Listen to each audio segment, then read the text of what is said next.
Okay. Hi students, आज की जो हमारी टॉपिक है वह है energy stored in the capacitor. Energy stored in capacitor हम लोग आज इस टॉपिक के बारे में पढ़ेंगे कि किसी भी कैपेसिटर में एनर्जी का स्टोर्ड कैसे होती है। ठीक है, how energy stored in the capacitor.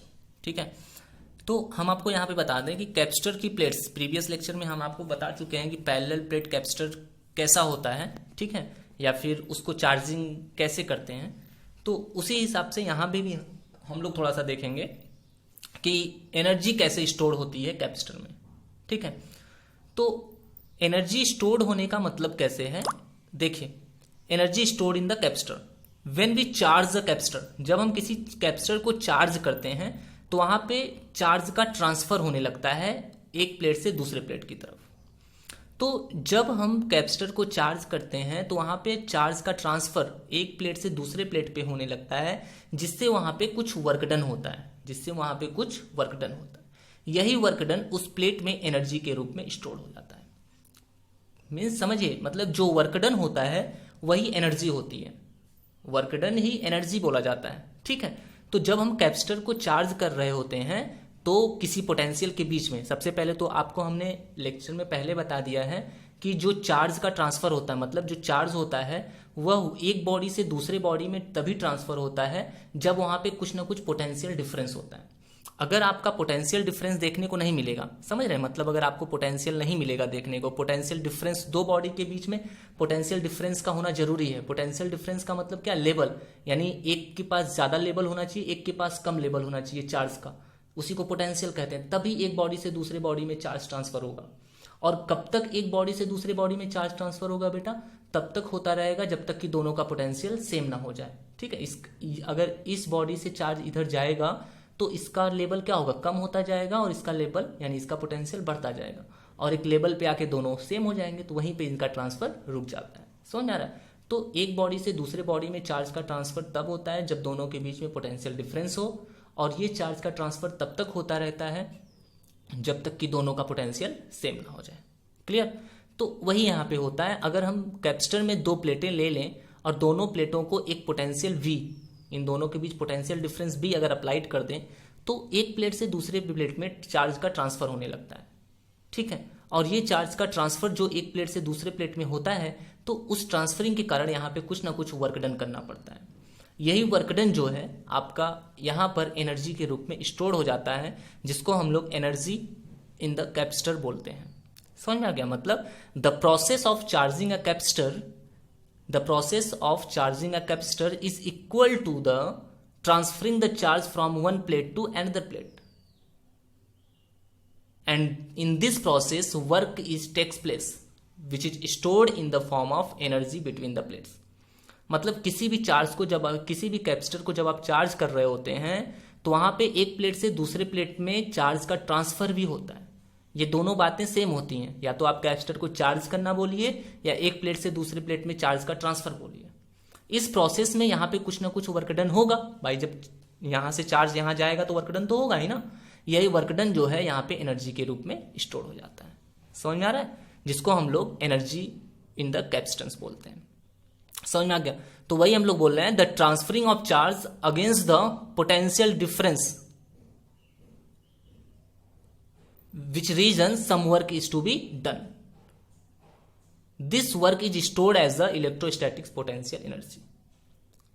समझ में, the transferring of charge against the potential difference, इस पोटेंशियल डिफरेंस के अगेंस्ट कुछ चार्ज का यहाँ पे ट्रांसफरिंग होता है, जिससे यहाँ पे वर्क डन होता है। यही वर्क डन क्या है, यहाँ पर एनर्जी के रूप में स्टोर हो जाता है।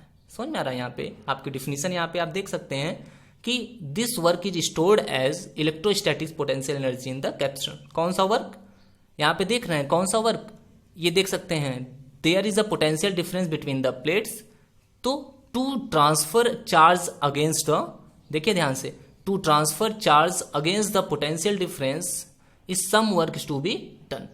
This work is stored as the electrostatic potential energy in the capacitor. समझ में आ रहा है। मतलब चार्ज को किसी पोटेंशियल के डिफरेंस के अंडर में अगर हम लोग ट्रांसफर होने दें तो यहां पर उस ट्रांसफरिंग के कारण कुछ वर्क डन होता है। यही वर्क डन इस प्लेट के बीच में एनर्जी के रूप में स्टोर हो जाता है। समझ में आ रहा है। तो चलिए मान लीजिए कि स्टार्टिंग में एक small amount of charge D Q मतलब स्मॉल अमाउंट ऑफ चार्ज इस प्लेट से ट्रांसफर होके इस प्लेट पर गया under the potential difference V। Then the work done आप जानते हैं W इक्वल टू क्या होता है, W इक्वल टू होता है V इंटू क्यू। क्या होता है? V into Q. पढ़ा है आपने, V इक्वल टू पढ़ा है W बाई क्यू, पढ़ा है कि नहीं? पोटेंशियल की डिफिनेशन यही तो होती है formula, V equal to W by Q. तो अगर यहां से W निकालेंगे तो क्या मिलेगा? V इंटू क्यू मिलेगा कि नहीं? W equal to V into Q. लेकिन यहाँ पर एक स्मॉल अमाउंट ऑफ चार्ज है, हम ये कंसीडर कर रहे हैं कि स्टार्टिंग में डी क्यू एक स्मॉल अमाउंट ऑफ चार्ज यहाँ से ट्रांसफर होता है, तो वर्क डन भी स्मॉल होगा, यानी क्या हो जाएगा? D W equal to potential V into transferring charge D Q. ठीक है, D W equal to V into D Q. यही जो वर्क डन है यही तो यहाँ एनर्जी के रूप में स्टोर होगा, तो that D W is always equal to D U यानी energy. Now we have to know that what V is equal to Q by C. ये भी पढ़ा है कैपेसिटर के फार्मूले में, आप जाके देखिएगा पिछले लेक्चर में। V is equal to Q by C, where C क्या है? Capacitance of the capacitor. तो यहाँ पे V के प्लेस पे हम लोग रख दिए क्यू बाई सी और ये हो गया डी क्यू। तो ये आ गया फाइनली आपका D W equal to Q by C D Q. Clear? ये वर्क डन किस में आया? स्मॉल अमाउंट ऑफ चार्ज को ट्रांसफर करने में।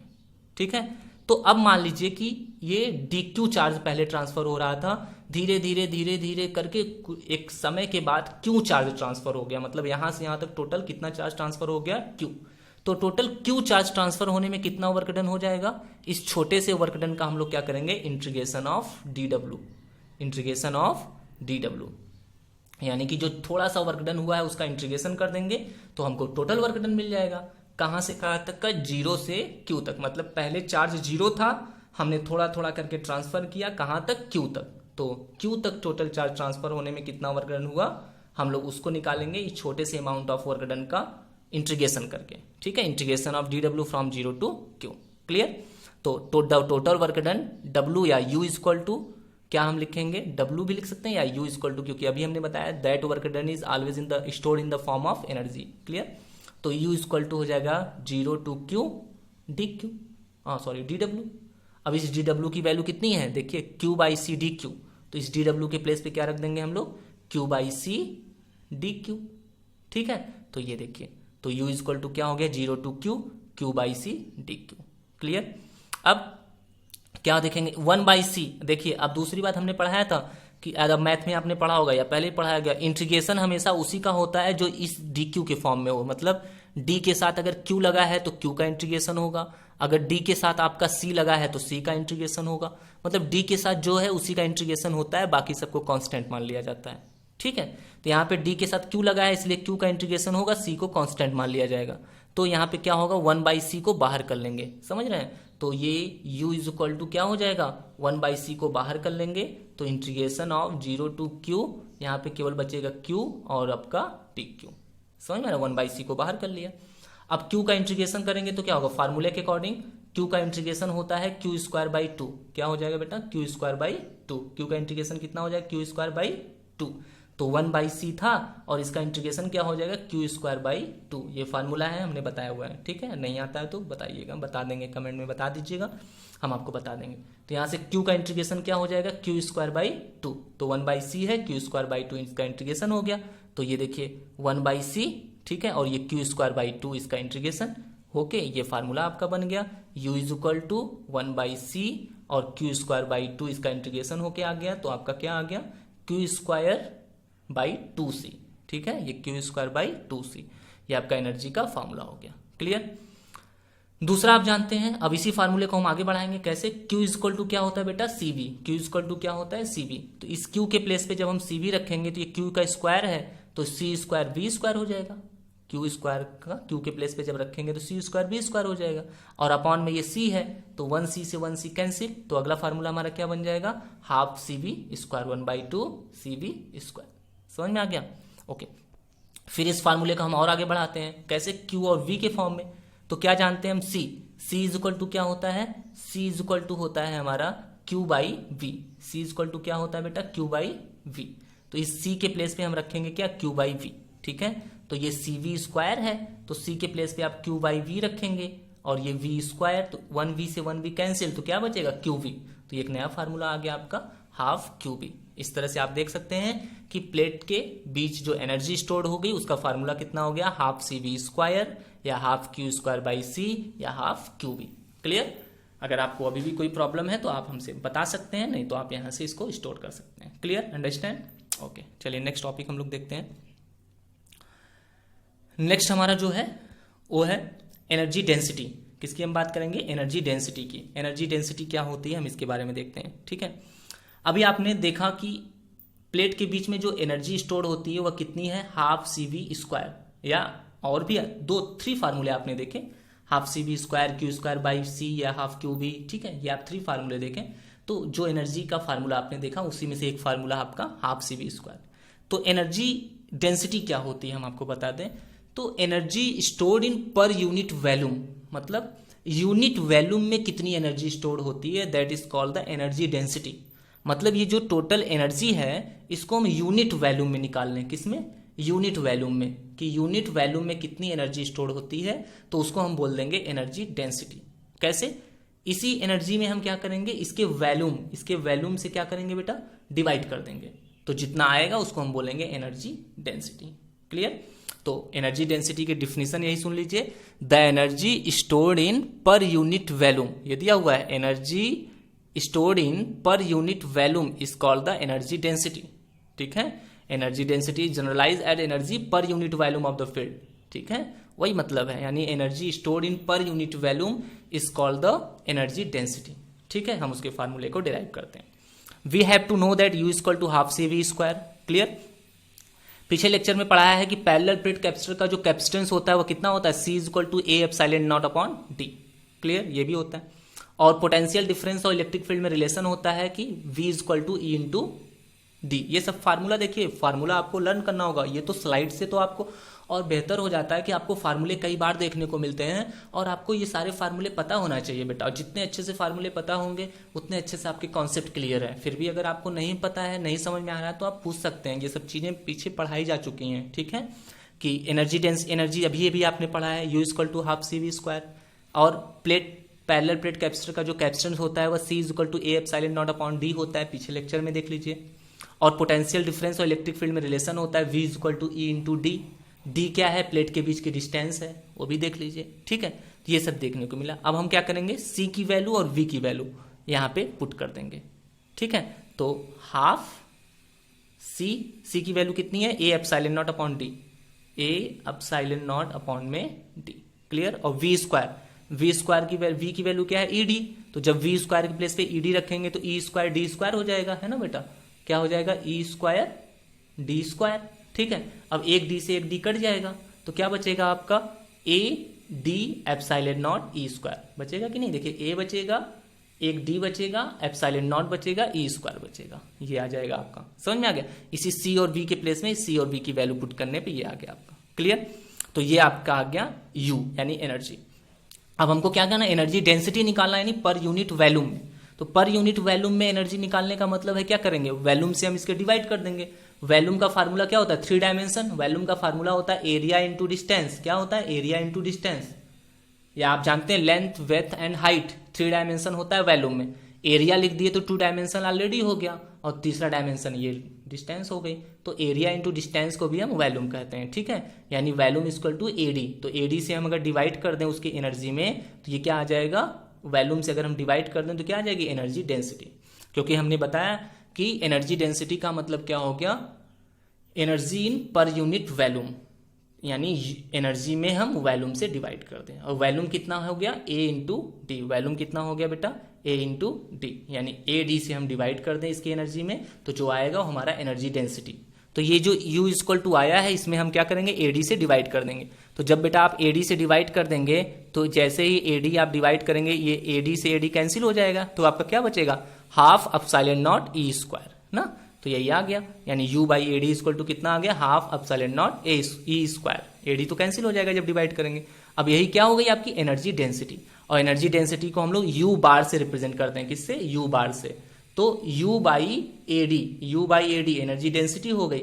इसको हम लोग कंबाइन करके क्या लिख दे रहे हैं, U बार। तो ये U बार लिख दिया, तो U बार इक्वल टू कितना आ गया, half epsilon naught E square. तो ये आपका आ गया एनर्जी डेंसिटी का फॉर्मूला। समझ में आ गया? ओके, इसकी यूनिट क्या होती है? इसकी यूनिट होती है जूल पर मीटर क्यूब। इसकी यूनिट होती है जूल पर मीटर क्यूब। क्लियर? ये आपकी एनर्जी डेंसिटी की यूनिट है। समझ में आ गया? बाकी एनर्जी डेंसिटी की डिफिनेशन तो पहले ही हमने आपको क्लियरफाई कर दिया। क्लियर? चलिए, अब हम लोग जो एनर्जी स्टोर्ड पड़ा हुआ है वो अलग अलग फॉर्म में देखेंगे, जिसमें पहला क्या है, अगली टॉपिक हमारी energy stored in series combination of capacitor. यानी जब नंबर्स ऑफ कैपेसिटर को आप सीरीज कम्बिनेशन में करते हैं तो आपकी कितनी एनर्जी स्टोर होती है उसकी बात किया जा रहा है। ठीक है, तो हमने पढ़ाया था सीरीज कम्बिनेशन में जो इक्विवेलेंट कैपेसिटेंस होता है वो कितना आता है, 1/c equal to 1/c1 1/c2 plus 1/c3 plus dot dot dot जितने भी कैपेसिटर आप उसमें ज्वाइन कर रहे हैं। ठीक है, अब एनर्जी का फार्मूला क्या होता है, U equal to half Q square by C. क्यों हमने एनर्जी का तो 3 फार्मूले पढ़े थे, एक देखिए यहाँ पे पढ़ा था, एक और था और एक ये। क्यों हम ये फार्मूला यहाँ यूज कर रहे हैं? इसीलिए क्योंकि हमको 1/c चाहिए ना, सीरीज कम्बिनेशन में 1/c चाहिए, इसीलिए हमको ये वाला फार्मूला यूज करना पड़ रहा है। ठीक है, तो एनर्जी का फार्मूला होता है हाफ क्यू स्क्वायर बाई सी। तो U इक्वल टू हाफ, इस क्यू स्क्वायर को देखिए बाहर कर लिए हैं और 1/c बचेगा, तो 1/c की जगह पे हम ये वैल्यू पुट कर दिए, तो ये 1/c की जगह ये सारी वैल्यू पुट कर दिए। ठीक है, तो क्या आ गया, U equal to half Q square bracket में 1/c1 1/c2 1/c3 dot dot dot. ठीक है, तो ये अब अगर हम क्यू स्क्वायर का अंदर मल्टीप्लाई करेंगे तो क्या आ जाएगा, पहले में अगर मल्टीप्लाई करेंगे तो half Q square by c1, दूसरे में मल्टीप्लाई करेंगे तो half Q square by c2, तीसरे में करेंगे तो half Q square by c3, है ना।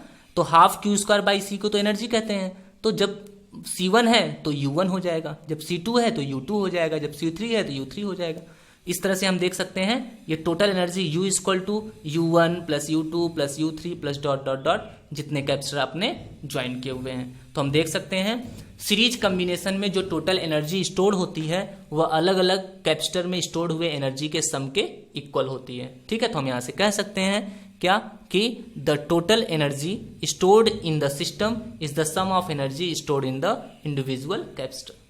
ठीक है, यानी कि अलग अलग कैपेसिटर में कितनी एनर्जी स्टोर हुई है सबका सम ही हमारी टोटल एनर्जी आता है सीरीज कम्बिनेशन में। समझ में आ गया? ओके, चलिए नेक्स्ट हम लोग देखते हैं। नेक्स्ट हमारा जो है वह है energy stored in the parallel capacitor. ठीक है, कि पैरेलल कैपेसिटर में एनर्जी कितनी स्टोर होती है। अब आप जानते हैं पैरेलल कैपेसिटर में जो इक्विवेलेंट कैपेसिटेंस होता है वह C इक्वल टू क्या होता है, C1 plus C2 plus C3 plus dot dot dot जितने कैपेसिटेंस आपने वहां पे ज्वाइन किए हुए हैं ये देखिए। ठीक है, हमने बता अब यहाँ पे कौन सा फार्मूला यूज करेंगे एनर्जी का, U equal to half CV square. क्यों? क्योंकि हमको अब 1/c नहीं चाहिए, हमको C चाहिए। ठीक है, इसीलिए हमने एनर्जी का ये वाला फार्मूला यहाँ यूज किया। अब यहाँ पे सीधे C के प्लेस पे क्या रख देंगे बेटा, C1 plus C2 plus C3 plus dot dot dot. तो ये हमने हाफ V स्क्वायर को बाहर कर लिया और जो ये C था C के प्लेस पे हमने क्या रख दिया, ये value C1 plus C2 plus C3 plus dot dot dot. ठीक है, तो अब इसका पहले वाले में देखेंगे तो क्या आ जाएगा, हाफ C1 V स्क्वायर यानी U1, फिर इसका दूसरे में मल्टीप्लाई करेंगे तो क्या आ जाएगा, हाफ C2 V स्क्वायर यानी U2, ऐसे U3 U4 U dot dot dot UN। तो हम देख सकते हैं total energy U equal to U1 plus U2 plus U3 plus dot dot dot UN, यानी जितने कैपेसिटर आप ऐड करेंगे ज्वाइन करेंगे उन सबके सम के इक्वल।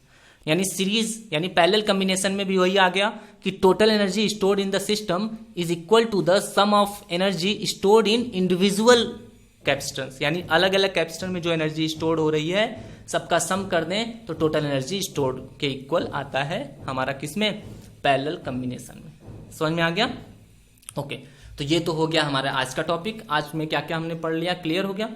तो आज हमने पढ़ लिया energy stored in the capacitor, जिसके फार्मूले देख लिए, डेरिवेशन देख लिया और कैसे एनर्जी स्टोर होती है वो आपने देख लिया।